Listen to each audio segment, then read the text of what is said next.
DP ராதாகிருஷ்ணனை ஜனாதிபதி துணை வேட்பாளராக அறிவித்திருக்கிறார்கள். அதில் வெற்றி பெற்று வர கணேசன் அல்புரியணும். அவனாசி இப்போ வெற்றியாகணும். மோடி அவர்களுக்கு ரொம்ப நன்றி சொல்லணும். அவருக்கு ஜனதா கட்சியில் பாடுபட்டிருக்கு. நாங்கள் நினைச்சது ஏதோ நினைச்சோம், ஆனால் இப்படி கிடைக்கும்னு நினைக்கல. பேர் வைக்கும்போது இப்படி வச்சோம். டிபி ராதாகிருஷ்ணங்கிற பெயர் டாக்டர் ஜனாதிபதி ராதாகிருஷ்ணன்ங்கிற பேர் நினைச்சுதான் வச்சோம். அப்படி ஆவார்னு நினைக்கல.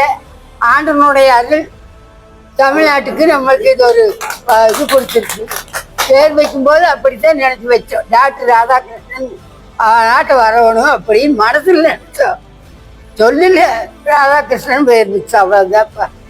ஆனால் அந்த அவனாசி எப்பொழுதும் அந்த சுந்தரமூர்த்தி சாமி இருந்து அவன் இந்த அளவுக்கு உயிரோட கொண்டாந்து இந்த அளவுக்கு வச்சு